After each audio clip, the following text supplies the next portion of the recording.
Vazio Luminoso. O livro que conhecemos no Ocidente como o Livro Tibetano dos Mortos é um texto extraordinário e maravilhoso. Foi um dos primeiros exemplos tanto de literatura vajrayana quanto de literatura tibetana a ser traduzido para uma língua europeia, e ainda é provavelmente o mais conhecido entre budistas e não budistas igualmente. Embora a escolha possa ter sido acidental, ele é merecedor de sua fama como representativo do budismo tibetano. Interliga uma vasta gama de interesses, porque por um lado é um ensinamento muito especializado ligado a técnicas de meditação avançadas, e por outro é a expressão de uma verdade universal que interessa a muitas pessoas além da esfera do budismo. O propósito de Vazio Luminoso é servir como um guia para a compreensão desse texto clássico, interpretando em detalhes os conceitos nos quais se baseia, os termos que utiliza e as imagens que contém. Este livro é dirigido a todos que se sintam atraídos pelo livro tibetano dos mortos, sejam budistas ou não. Espero que os não budistas não o considerem muito técnico, e especialmente que sirva de ajuda para iluminar o complexo simbolismo do Vajrayana tanto para eles quanto para budistas de outras tradições que não sejam familiarizados com ele. A primeira pergunta que temos de nos fazer é se ele deveria realmente ser chamado de o Livro Tibetano dos Mortos. Provavelmente a maior parte das pessoas que o leram, em qualquer de suas traduções, está ciente de que esse não é o seu título original, mas um nome dado por W. Evans Wentz, o compilador e editor de sua primeira tradução para o inglês. Esse título foi escolhido por causa da aparente similaridade do tema com o livro egípcio dos mortos, que era extremamente popular naquela época, e também provou ser extremamente eficaz do ponto de vista da publicidade. Faz parte da natureza humana sentir uma fascinação pela morte e uma intensa curiosidade sobre o que acontecerá depois, portanto um nome como esse é excelente para atrair a atenção dos leitores. E muito provável que se Evans Wentz o tivesse apresentado ao mundo ocidental como a grande libertação através da audição durante o estado intermediário não teria atraído tanto interesse. Trungpa Rinpoche não gostava particularmente do novo título, mas nós continuamos a usá-lo na nossa tradução porque já era muito conhecido. Chamá-lo de o Livro Tibetano dos Mortos no fim das contas não é inteiramente inadequado. O texto é inegavelmente dirigido àqueles que estão próximos da morte ou que acabaram de morrer, e é lido em voz alta para guiá-los. Em um outro sentido, nós que nos consideramos vivos poderíamos na verdade sermos chamados de mortos. Somos os adormecidos, vivendo nossas vidas em um sonho que irá continuar depois da morte, e em seguida vida após vida, até que despertemos verdadeiramente. Neste livro, entretanto, irei me referir a ele pelo seu curto título tibetano, Liberação através da audição. Isso porque uso alguns dos outros textos associados a ele, portanto me parece mais consistente e apropriado dar-lhe seu nome verdadeiro junto com esses textos. Além disso, minha intenção não é tratá-lo como um livro dos mortos no sentido habitual da palavra, exceto de forma incidental, sua aplicação no cuidado com os mortos e preparação para a morte, ou seu uso em rituais para a morte, não será discutida em nenhum momento. Ao contrário, será apresentado como um livro para os vivos, um livro para o viver, sobre esta vida. As ideias, as visões, as percepções que contém não podem ter nenhuma significação genuína e efetiva para nós, se as abordarmos somente como descrições do que acontece depois da morte, e se não entendermos que elas se aplicam a nós aqui e agora na vida diária. Trungpa Rinpoche, bem no início de seu comentário à nossa tradução, destaca que ele poderia muito bem ser chamado de o Livro do Nascimento Tibetano. Ele explica que é um equívoco tratá-lo como uma parte do conhecimento sobre a morte e compará-lo ao livro egípcio dos mortos ou aos tratados sobre a morte de qualquer outra cultura. O livro não é baseado na morte como tal, mas em um conceito completamente diferente da morte. Sua finalidade última é o princípio fundamental do nascer e morrer recorrendo constantemente nesta vida. Onde quer que exista um nascimento, existe morte. O livro descreve não só o processo de dissolução, mas também o processo de vir a ser, e como esses dois processos estão em funcionamento contínuo a cada momento da vida. De acordo com a visão budista, nada é permanente, fixo ou sólido. O sentido do ser em cada um de nós, o eu, está nascendo e morrendo a cada momento. A totalidade da existência, o mundo inteiro de nossa experiência, está aparecendo e desaparecendo a cada momento. O que quer que nos aconteça depois da morte é simplesmente uma continuação do que está acontecendo agora nesta vida, embora se manifeste de maneiras inesperadas. Como diz o texto, Sansara se reverte, e tudo aparece como luzes e imagens. Não somos catapultados para um mundo completamente diferente, apenas percebemos o mundo de uma forma diferente. Tudo que o texto descreve pode ser entendido simbolicamente em termos desta vida. Aprender a perceber o mundo dessa maneira é parte do processo de transformação do budismo vajrayana, e o praticante que seguir adiante ao longo do caminho será capaz de experimentar tudo isso diretamente através da meditação. Mas é somente nesta vida que temos a oportunidade de nos prepararmos. Depois da morte, sem a influência lastreadora do corpo físico, os eventos nos surpreenderão em tal velocidade e intensidade que não haverá chance de parar e meditar. Para que seja útil, a meditação deve se tornar parte da nossa natureza mais interior. É por isso que este é um livro dos vivos assim como um livro dos mortos. Tratá-lo como um livro dos vivos não quer dizer negar que é também literalmente sobre a morte, nem sugerir que não pode ajudar os mortos é o ato de morrer.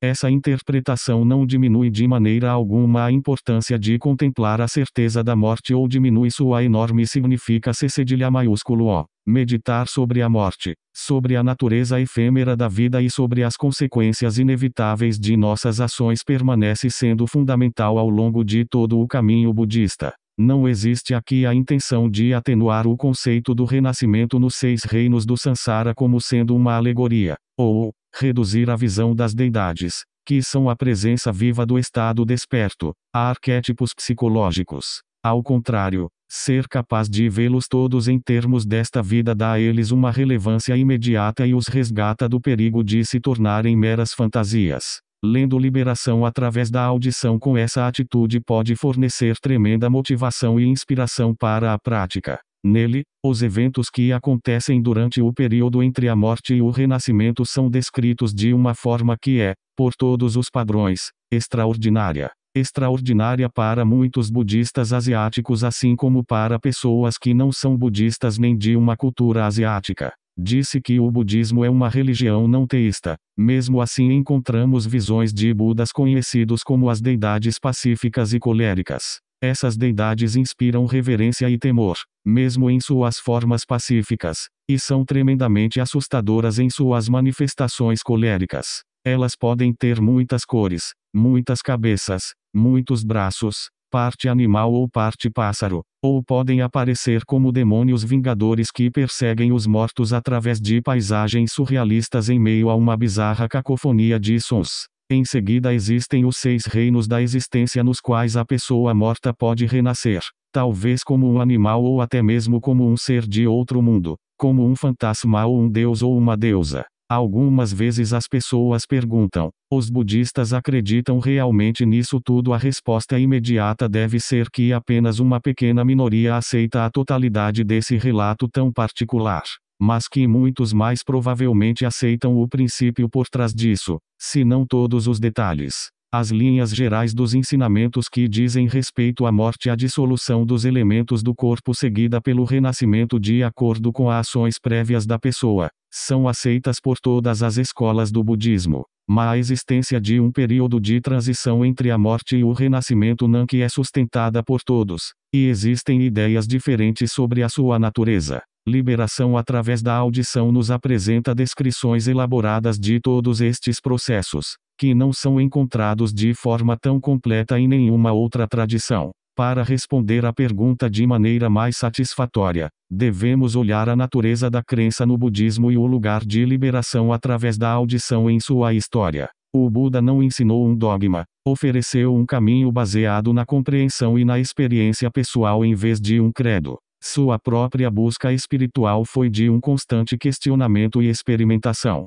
A iluminação que conquistou, o mais alto estado desperto, não pode ser expressada na linguagem humana comum. A princípio, ele estava extremamente relutante até mesmo para falar a respeito. Mesmo depois que foi persuadido a ensinar, nunca pediu a ninguém que acreditasse no que dizia, mas somente que tentassem por si próprios. As palavras podem apenas apontar na direção da verdade. O conhecimento genuíno deve ser experimentado diretamente. Do ponto de vista do absoluto, falar a respeito da verdade é inevitavelmente mentir, e ainda assim é da própria natureza da verdade se comunicar.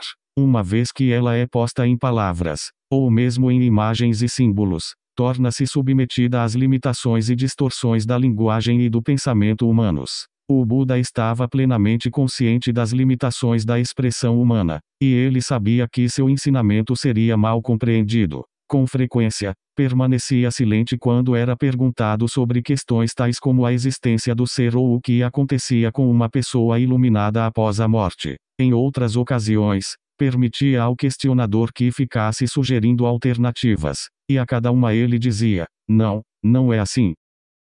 Muitas vezes seu silêncio era um convite para que a pessoa olhasse mais profundamente para os preconceitos implícitos na pergunta, que era baseada em falsas suposições. Somente muito poucos eram capazes de entender seu próprio silêncio como uma resposta e iam embora satisfeitos. O Buda certamente possuía aquele dom supremo dos maiores mestres, para transmitir a verdade simplesmente pela sua presença e para elevar a mente de seus discípulos a um estado de percepção intuitiva, no qual as dúvidas e perguntas se tornavam irrelevantes. O calor e a radiância da sua personalidade, que é absolutamente distinta de todas as histórias sobre sua vida, devem ter demonstrado melhor do que quaisquer palavras sua abordagem totalmente positiva do sentido da vida e da morte. Infelizmente, seu silêncio deixou-se aberto para ser interpretado de modo bastante negativo, enquanto suas declarações positivas parecem ter sido ignoradas ou atenuadas, sendo o budismo algumas vezes falsamente apresentado como antagônico ao mundo, agnóstico e até mesmo nihilista. Em contraste a essa impressão equivocada do ensinamento original, formas mais recentes de budismo podem parecer ir em direção ao extremo oposto e não são aceitas como genuínas por seguidores de algumas tradições budistas. Acima de tudo, o budismo é uma religião de métodos práticos para a realização espiritual. Por causa disso, contém muitas visões e formulações diferentes em resposta às necessidades das pessoas, e uma grande variedade de técnicas para satisfazer suas inclinações e capacidades. Algumas podem parecer contraditórias, embora não ensinem verdades diferentes. Elas apresentam diferentes pontos de vista para abordar a mesma verdade. A fim de distinguir os movimentos principais, o budismo é com frequência descrito como se consistindo em 3 yanas: Hinayana, Mahayana e Vajrayana. Yana é geralmente traduzido como veículo, mas pode também significar o caminho ou a própria jornada. O uso desses 3 rótulos tornou-se um tema bastante delicado, mas são largamente encontrados, especialmente, no contexto do budismo tibetano, portanto vale a pena dar uma pequena olhada neles. No sentido mais óbvio, eles correspondem a fases no desenvolvimento histórico do budismo, representados por suas escrituras características. Hinayana, o caminho menor, é um rótulo retrospectivo que se refere ao primeiro período do budismo e é baseado nas próprias palavras do Buda, conforme reportado por seus discípulos. O Buda mesmo nunca tentou codificar seus ensinamentos em nenhum tipo de sistema. Ele ensinava em seu dialeto local em vez de sânscrito, a linguagem da religião ortodoxa. Seus discípulos viajaram muito e muito longe, de tal forma que diferentes coleções de seus discursos, instruções e regras para a vida monástica foram transmitidos de memória nas várias línguas da Índia e das regiões vizinhas. De acordo com a tradição, 18 ordens monásticas separadas cresceram durante os séculos que se seguiram à morte do Buda. A maioria delas desapareceu ou se amalgamou, mas 4 permaneceram como escolas distintas, que floresceram lado a lado com os últimos desenvolvimentos das grandes universidades monásticas da Índia. Entre estas, a Sarvastivada forneceu a regra monástica e a análise filosófica básica que foi transmitida ao Tibete. A descendente de apenas uma das 4 escolas, a Theravada, ainda existe hoje em dia como uma tradição inteiramente independente, graças à sua sobrevivência no sudeste da Ásia e no Sri Lanka. Sua coleção de ensinamentos foi preservada em Pali, um dialeto do oeste da Índia, e fornece o registro mais completo que temos do budismo inicial.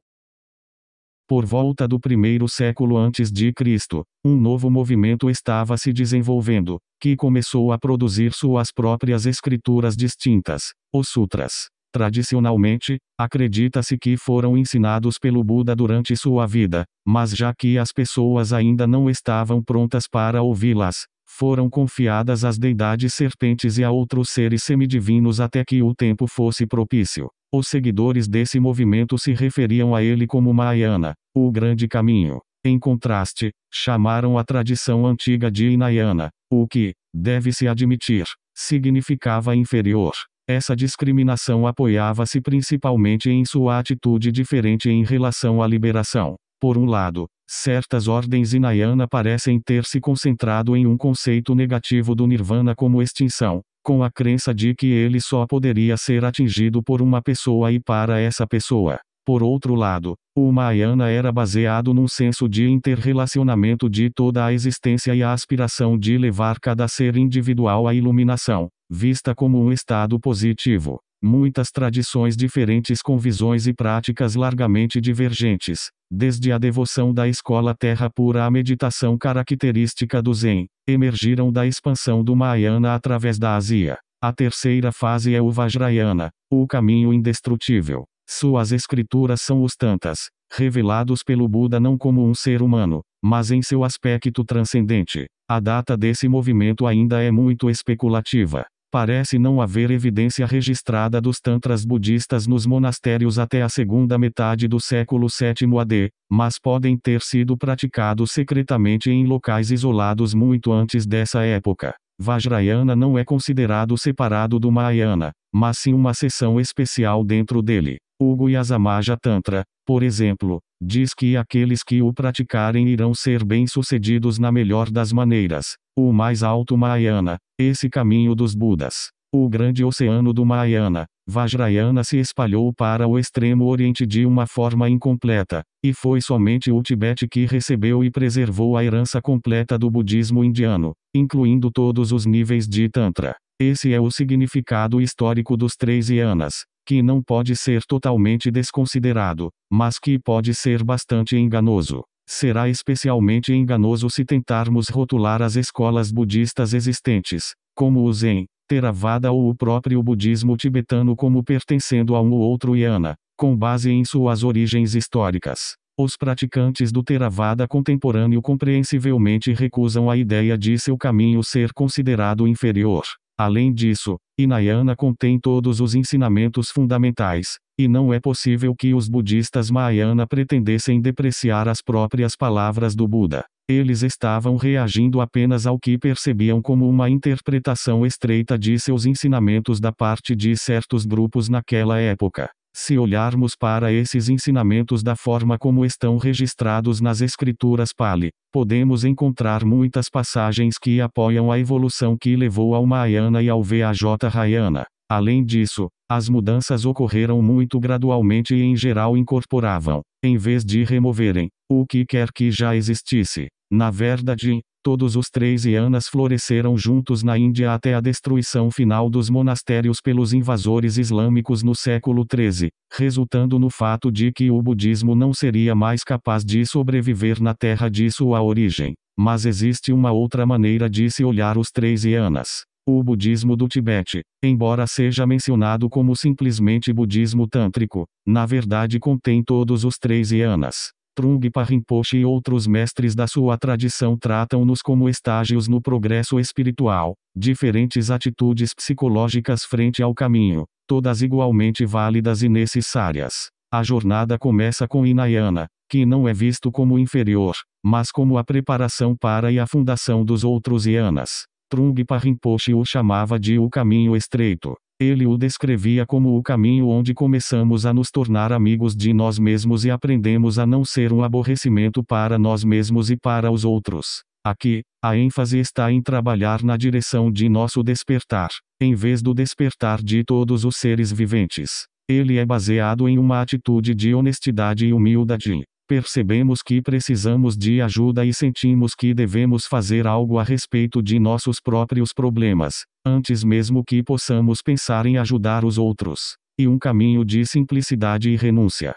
Nesse estágio, as atrações e tentações da vida mundana são vistas como obstáculos a serem evitados, e existem muitas regras de conduta para ajudar a guiar nosso comportamento. Sendo a base de todo o caminho, ele nunca é abandonado, mas constrói-se sobre ele como a fundação de uma casa. As práticas de meditação desse estágio são aquelas de tranquilidade, samatha em sânscrito, que é a prática da obediência para domar e acalmar a mente, e percepção, vipassana em sânscrito, da natureza da existência que leva à descoberta do altruísmo.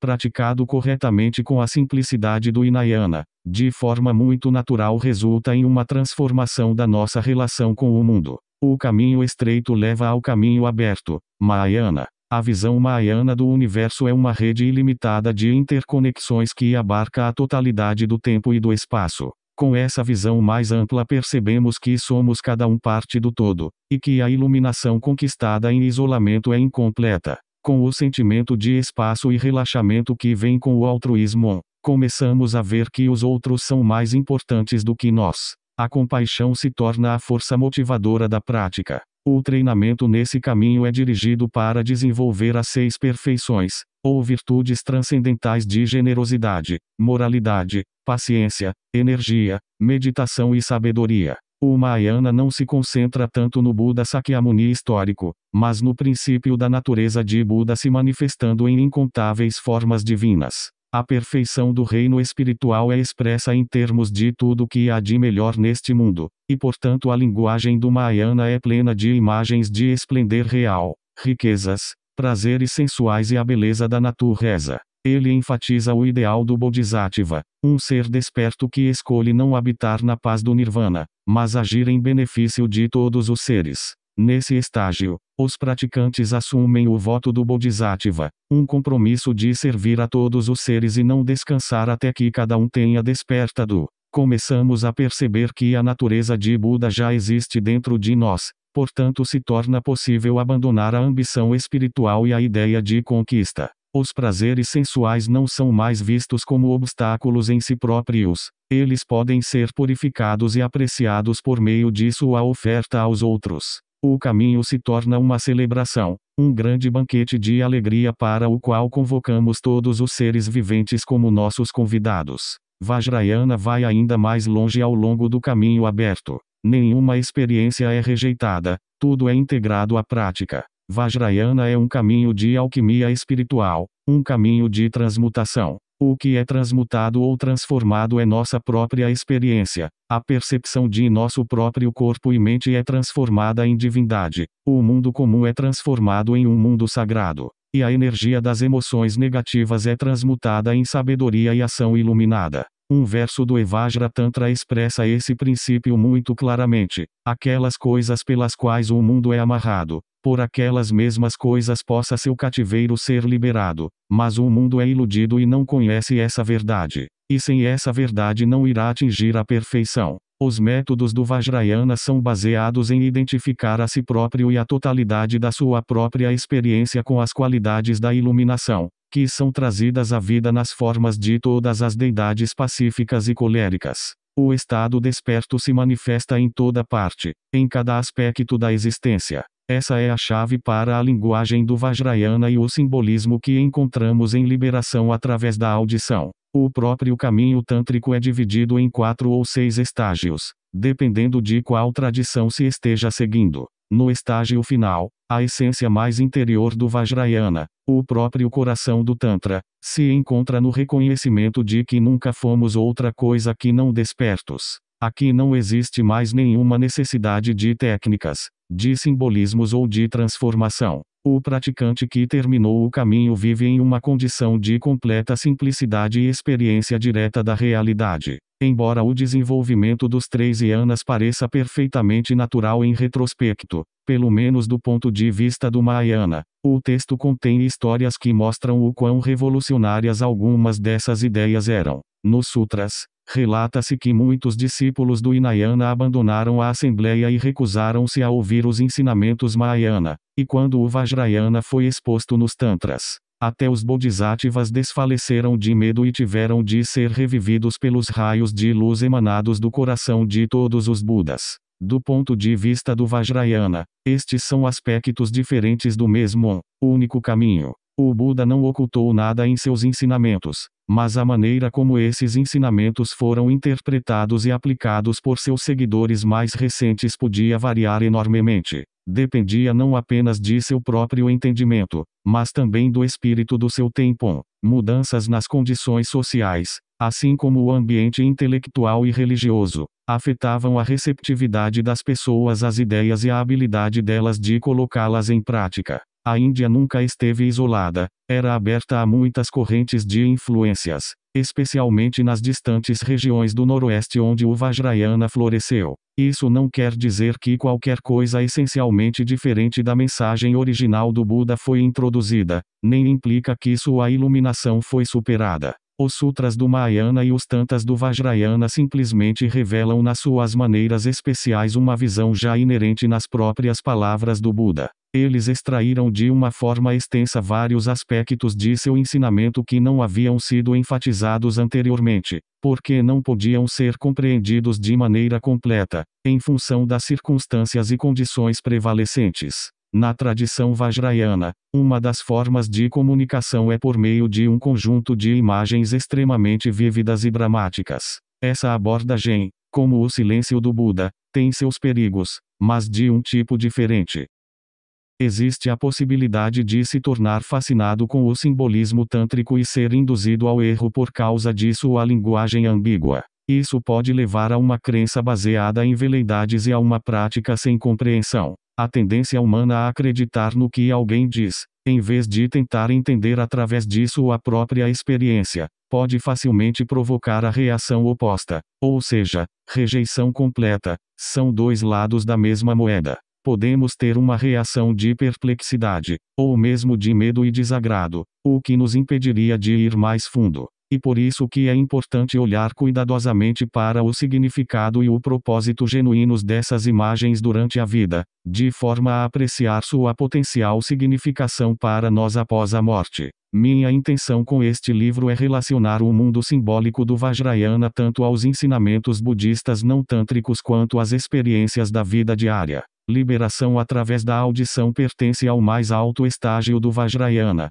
embora dirija-se a todo um grupo de pessoas de diferentes capacidades e diferentes níveis de experiência. Partindo do pressuposto de que exista uma familiaridade com todo o caminho budista, inspirador como ele é por si só, sua mensagem é passível de ser distorcida, se não houver algum conhecimento dos fundamentos sobre os quais o Vajrayana é construído. E impossível entender textos tântricos sem um conhecimento desses fundamentos, e mais impossível ainda se engajar em práticas tântricas que possam ser significativas sem uma genuína experiência dos princípios básicos do budismo, que são essencialmente o desenvolvimento do altruísmo e da compaixão. Como disse Trungpa Rinpoche, tentar praticar Vajrayana sem compaixão é como nadar em chumbo derretido é mortal. 6. A primeira parte deste livro pretende fornecer uma infraestrutura de informações básicas. Não é um relato abrangente do budismo, mas somente introduz os aspectos que são particularmente relevantes como um guia para a futura exploração de liberação através da audição.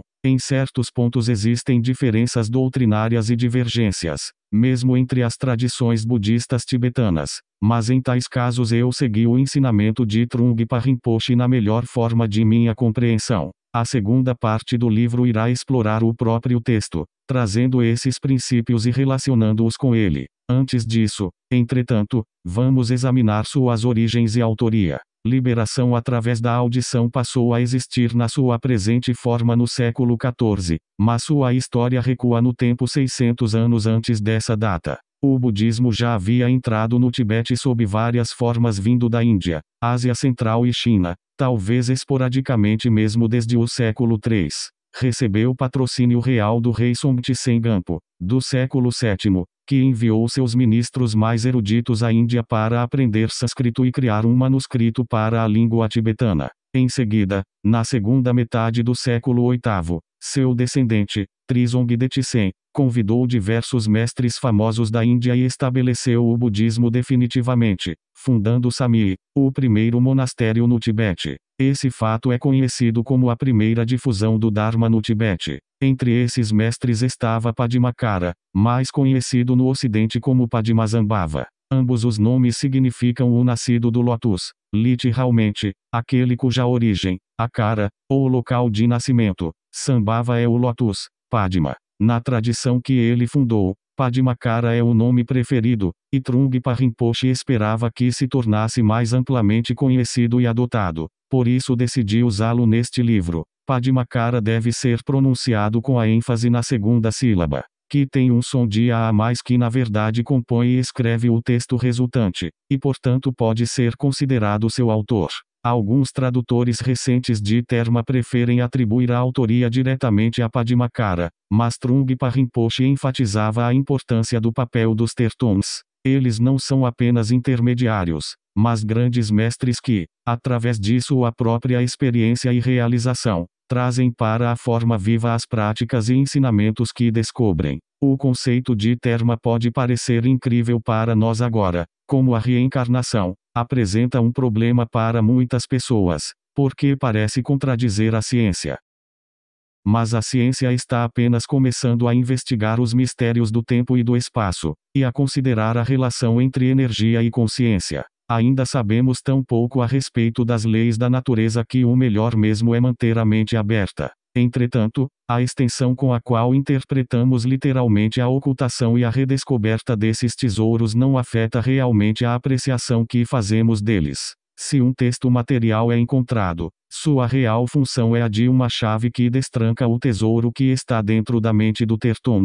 Todas as genuínas expressões da verdade se originam do estado desperto definitivo, que está sempre presente. Padmakara, em sua personificação humana, age como um foco por meio do qual seres humanos podem se relacionar com aquela verdade. O ponto importante é que o terton faz uma conexão direta com a natureza eternamente presente de Padmakara e dessa maneira recebe sua inspiração. A descoberta dos termas Nyingma começou no século XI, quando as condições eram favoráveis mais uma vez, e continua até os dias atuais. É uma parte extremamente importante da tradição Nyingma, possibilitando o surgimento de novas e autênticas linhagens. Liberação através da audição é parte de uma grande coleção descoberta pelo Tertin Karma Lingpa, que viveu durante a segunda metade do século XIV. De acordo com sua biografia tradicional, ele era a reencarnação de Luigi Altisen de Shogro, um grande erudito, tradutor e mestre que foi um dos 25 discípulos-chefes de Padma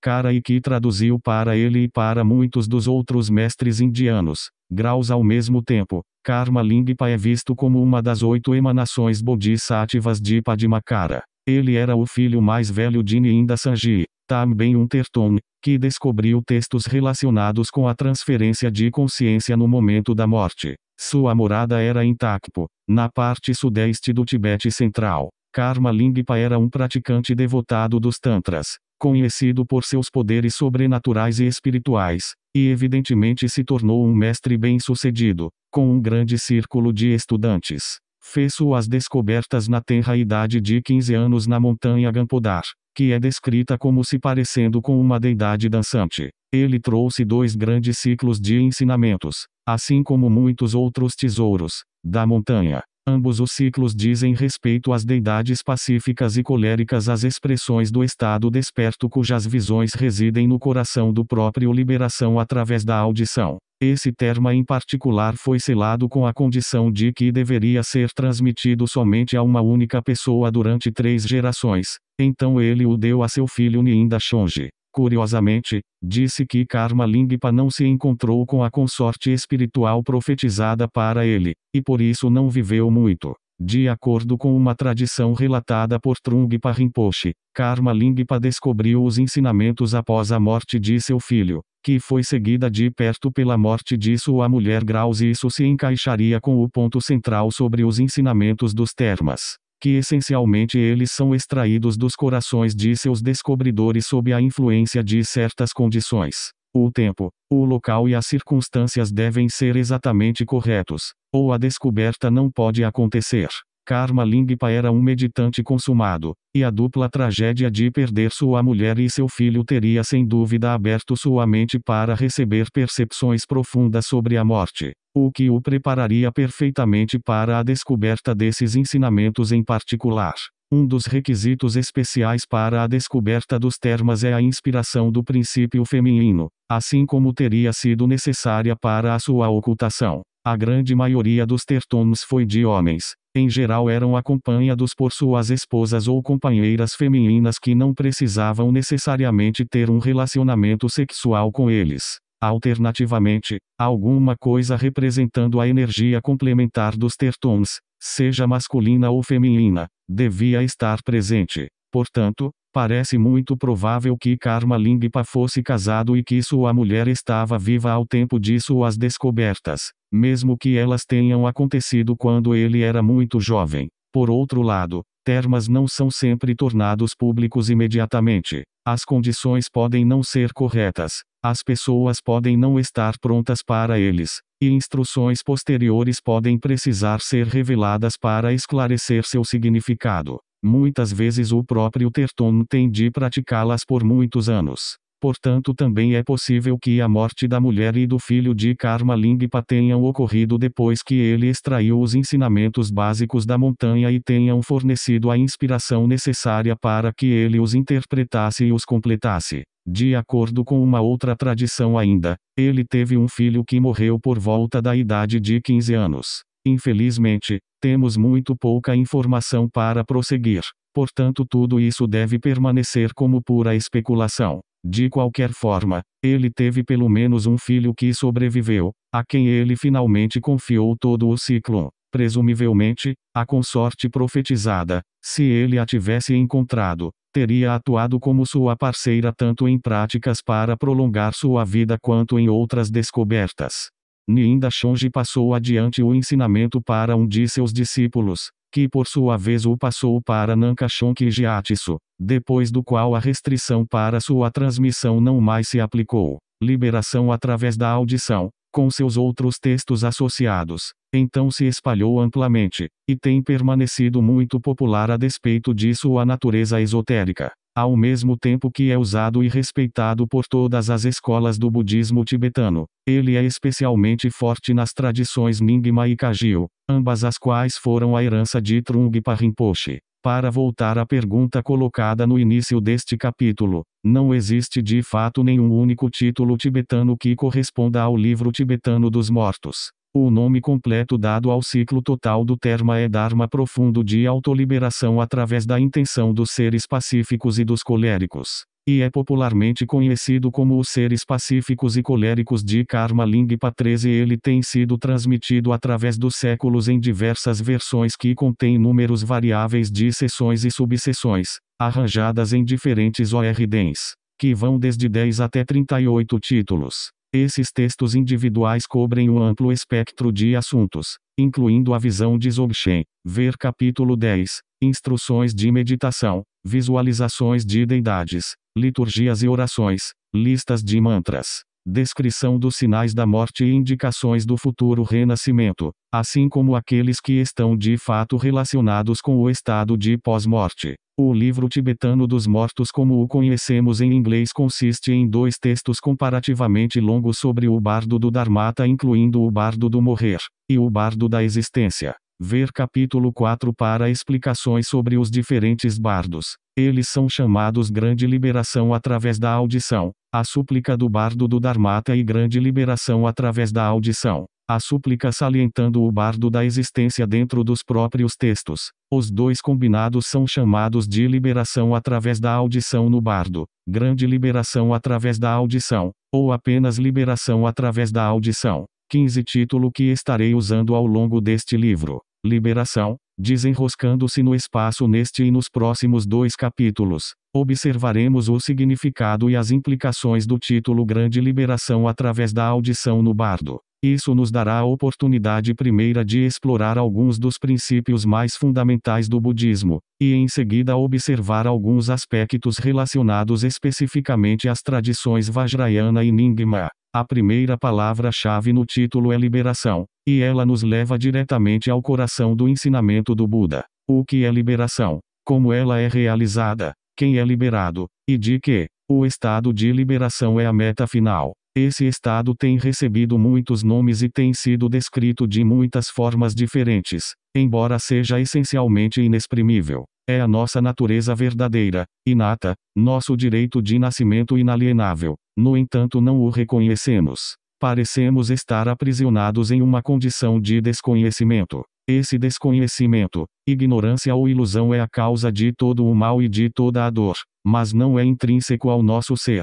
É como nuvens obscurecendo o céu claro, ou como poeira que se acumulou no espelho. Em vez de possuir um conceito de pecado original, o budismo fala de uma bondade básica, porque a natureza de Buda reside dentro de nós como nossa essência oculta. Liberação é sinônima da palavra sânscrita bodhi, que significa despertar, compreender ou iluminação, e com nirvana, que significa explosão ou extinção, a extinção da ilusão. O Buda disse que toda a sua mensagem estava relacionada com o sofrimento e com o fim do sofrimento. Sofremos porque não sabemos a verdadeira natureza da realidade, e assim temos uma falsa ideia do que realmente somos. Liberação é se livrar dessa condição de sofrimento, e o caminho para ela nos conduz através do processo de perguntar e descobrir quem exatamente deve ser liberado. Descobriremos que quem e de que são na verdade iguais. Todo o desenvolvimento filosófico dentro do budismo, todos os diferentes métodos de prática e todo o elaborado simbolismo do Vajrayana estão relacionados com esses dois princípios básicos: entender a natureza do sofrimento e tornar-se livre dele. Essa é a mensagem de liberação através da audição, assim como de todas as escrituras budistas. E dessa forma, para viajarmos ao longo do caminho dos bardos, precisamos começar com os ensinamentos fundamentais. O fundamento do budismo são as 4 verdades nobres proclamadas por Sakyamuni, o Buda desta era. Depois disso, a iluminação, a verdade da existência do sofrimento, a verdade da origem do sofrimento, a verdade do fim do sofrimento e a verdade do caminho que leva ao seu fim. Sofrimento nesse caso não é apenas a dor comum que se opõe ao prazer, mas uma sensação mais profunda e abrangente de carência e de irrealidade, que é inerente à própria existência mundana. Sofrer está intimamente ligado à impermanência de tudo nas nossas vidas. O Buda descreveu todos os fenômenos mundanos como tendo 3 características: impermanência, sofrimento e não ser. Sofremos porque imaginamos aquilo que é não ser como sendo o ser, aquilo que é impermanente como sendo permanente, e aquilo que de um ponto de vista final é dor como sendo prazer. A existência com essas 3 características é chamada samsara, que significa fluir continuamente, seguir em frente, de um momento para o próximo momento e de uma vida para a outra vida. Samsara não é o mundo externo real ou a própria vida, mas a maneira como os interpretamos. Samsara é a vida como a vivemos sob a influência da ignorância, o mundo subjetivo que cada um de nós cria para si próprio. Este mundo contém bem e mal, alegria e dor, mas eles são relativos, não absolutos, podem ser definidos somente em relação uns aos outros, e estão continuamente mudando para seus opostos. Embora a Samsara pareça ser todo-poderosa e toda abrangente, é criada pelo nosso próprio estado mental como um mundo de sonho, e pode ser dissolvida no nada, como o despertar de um sonho. Quando alguém desperta para a realidade, mesmo por um momento, o mundo não desaparece, mas é experimentado em sua verdadeira natureza, puro, brilhante, sagrado e indestrutível. A chave para a realização e o ensinamento do Buda é a compreensão da causalidade, porque somente quando sabemos a causa de algo é que podemos verdadeiramente dar um fim naquilo e evitar que surja de novo no futuro. Nessa busca pela origem do sofrimento, ele descobriu que tinha de retornar até o início de tudo, até o primeiro lampejo de autoconsciência individual. Também em sua prática espiritual, ele sempre foi mais e mais longe, nunca satisfeito com os estados de conhecimento, paz e bem-aventurança que atingia sob a orientação de seus mestres. Sempre quis saber as suas causas e ver o que estava além. Dessa maneira, superou seus mestres e finalmente atingiu seu grande despertar.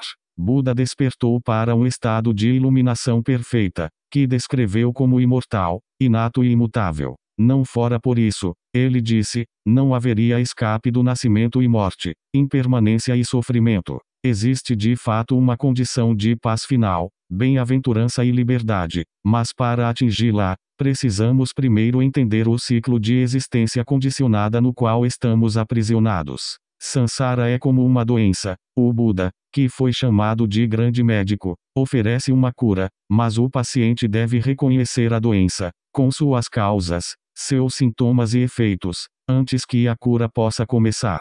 O Buda descobriu todo o processo causal do Sansara, o ciclo completo dos estágios de causa e efeito. De acordo com a tradição, ele uma vez descreveu esse processo em uma série de imagens, de tal forma que podiam ser facilmente enviadas em forma pictórica ao rei de um país vizinho que havia perguntado sobre seu ensinamento. Um artista desenhou as imagens de acordo com as instruções do Buda, ilustrando todo o reino da existência sansárica do qual buscamos a liberação. Essa pintura é conhecida como a Roda da Vida, figura 1, e é familiar em todo o mundo budista. Ela brota da mesma tradição de imagens que floresce tão dramaticamente no Vajrayana, mas remonta às origens do budismo. Assim, de todas as formas, fornece uma excelente introdução à compreensão de nosso texto.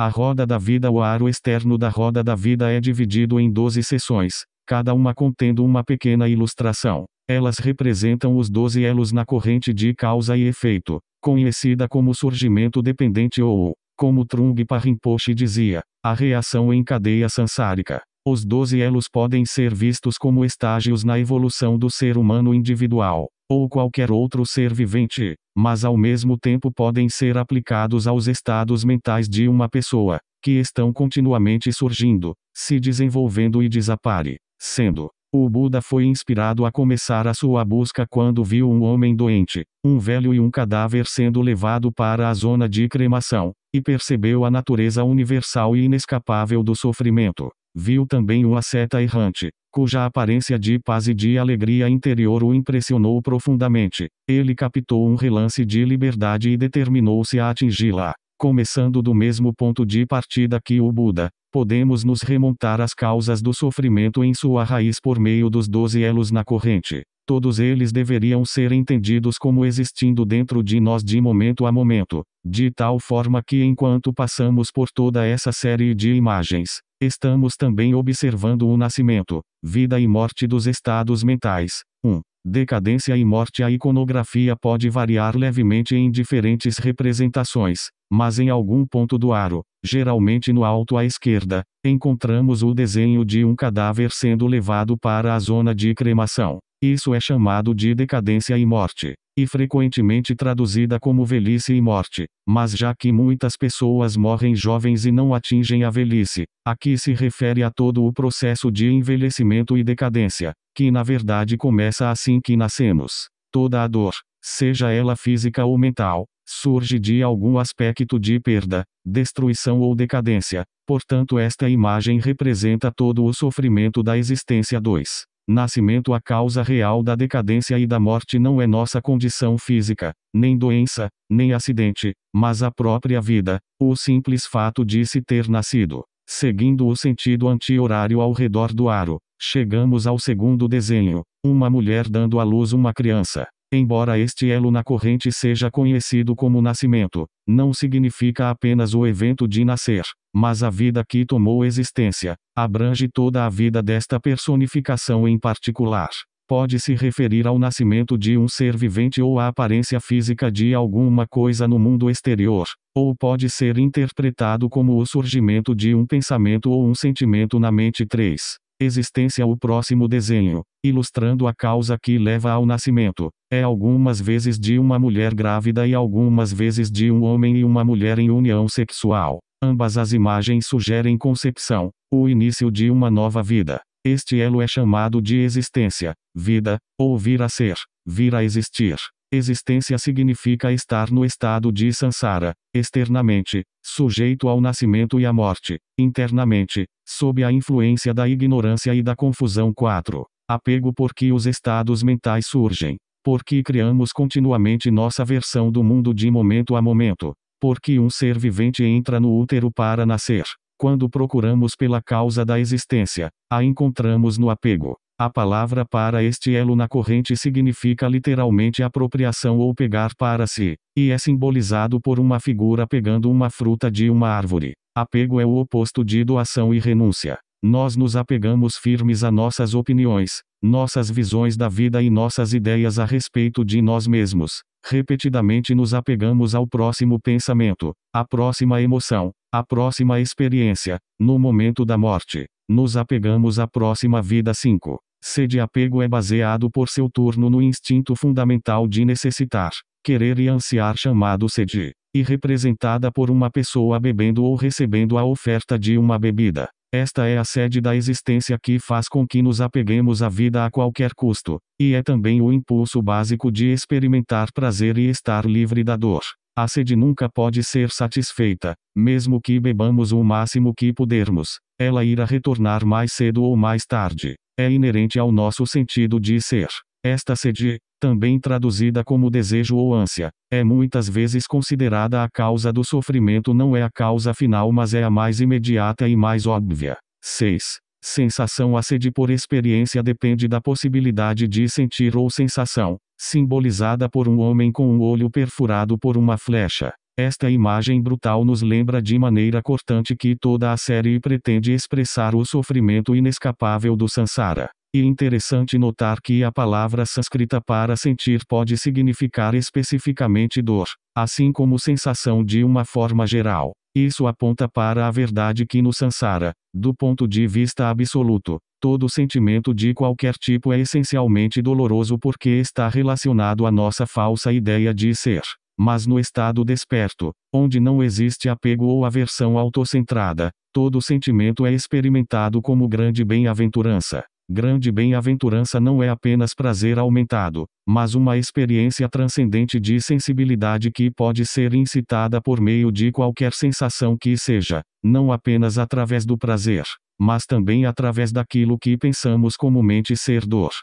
7. Contato. Sensação surge do contato ou toque, ilustrado por um homem e uma mulher se abraçando. Isso representa o contato entre os sentidos e seus objetos. Nos tantras, essas imagens poderosas são transformadas em um abraço apaixonado de amor, uma dança mágica da mente desperta com o mundo percebido em sua natureza verdadeira e sagrada. Mas aqui, enquanto ainda estamos preocupados com os princípios mais básicos, ela simplesmente ilustra o que acontece onde quer que exista a experiência da dualidade e uma relação entre sujeito e objeto. 8. 6 sentidos. O abraço só pode acontecer por causa da existência dos 6 sentidos, representados por uma casa com 6 janelas. Na tradição indiana, a mente é considerada um órgão dos sentidos que tem como seus objetos todas as percepções, pensamentos, sentimentos, e assim por diante que surgem dentro dela. Portanto, em adição aos 5 sentidos habituais de visão, audição, tato,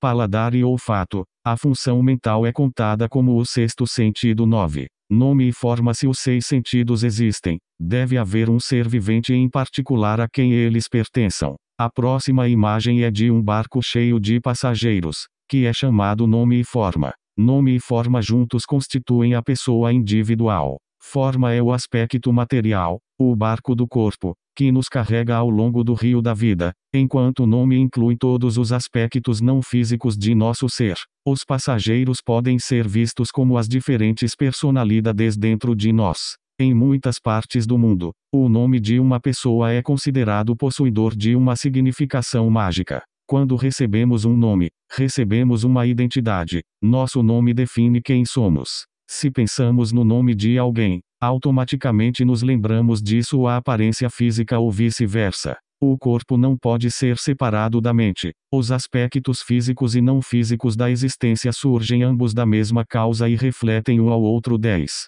Consciência. Para uma pessoa existir, a consciência individual é necessária. A consciência funciona através dos 6 sentidos. E o que nos faz cientes de nós mesmos e divide o mundo em sujeito e objeto, é o que nos dá a sensação de sermos eu em oposição a todo o resto que não é eu. A consciência é apropriadamente retratada como um macaco agitado e perguntador que pula de objeto para objeto, nunca parando quieto. Algumas vezes um macaco é mostrado colhendo uma fruta de uma árvore, e algumas vezes esquadrinhando o mundo através das janelas de uma casa. A casa dos seis sentidos. 11. Condicionamento. A consciência não é percepção pura, direta, mas produzida e condicionada pela forma como a mente funciona. Portanto, o próximo elo na corrente é chamado condicionamento, ou formações. Ele se refere a certas forças mentais ou padrões característicos que motivam nossos pensamentos, palavras e atos. E aqui que a lei do karma começa a operar.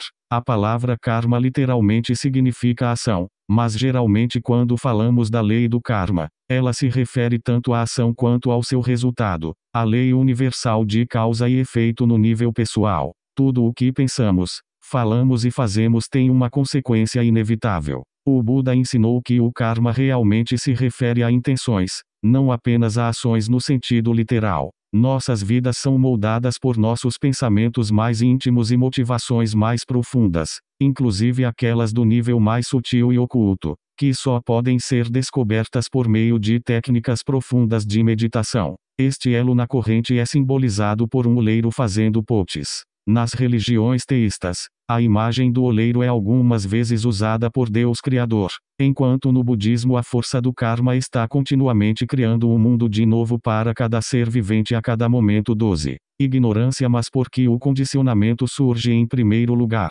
Como todo o processo efetivamente começou, o Buda rastreou a causa raiz até chegar na ignorância. A ignorância da mente a respeito disso, a própria natureza desperta o elo final e original da corrente. Isso é o mais longe que podemos ir dentro do círculo do Sansara. Isso é onde tudo começa. De fato, podemos afirmar que todo este ciclo não tem realmente início nem fim, porque nossa própria noção de passado, presente e futuro são parte do Sansara. A ignorância é simbolizada por uma mulher velha e cega, cambaleando por aí com a ajuda de um cajado. Trungpa Rinpoche se referia a ela como uma avó velha. Ela deu à luz gerações de existência sansárica, proliferação e reprodução infindáveis. Ignorância significa ignorar a verdade da realidade, fechando os olhos da pessoa para o estado desperto. Embora a luz da realidade esteja sempre presente, a ignorância prefere permanecer cega. A natureza dessa cegueira é acreditar na existência de um ser separado, independente. Trungpa Rinpoche também costumava dizer que a ignorância é muito inteligente.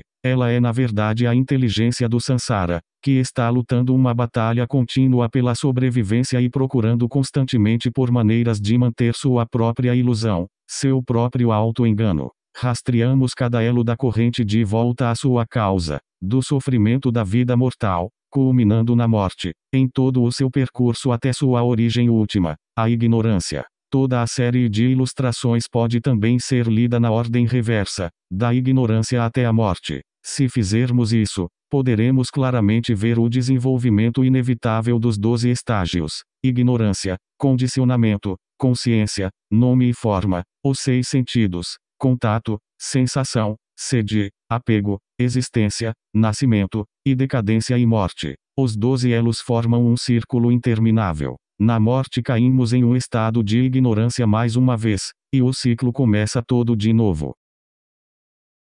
Sansara significa seguir sempre em frente, girando e girando, sem início ou fim. Dentro do anel externo, ocupando a maior parte da roda da vida, estão as ilustrações dos 6 reinos da existência no Sansara, os mundos dos deuses, deuses ciumentos, seres humanos, animais, fantasmas famintos e seres infernais. Muitas vezes somente 5 divisões são mostradas, porque os deuses e os deuses ciumentos são basicamente os mesmos e podem ser classificados juntos. Os 6 reinos serão descritos em detalhe em um capítulo posterior, portanto serão mencionados apenas brevemente aqui. No sentido exterior, eles representam todas as possíveis variedades de vida consciente classificada dentro desses 5 ou 6 grupos principais. São todas condições de vida nas quais poderíamos renascer.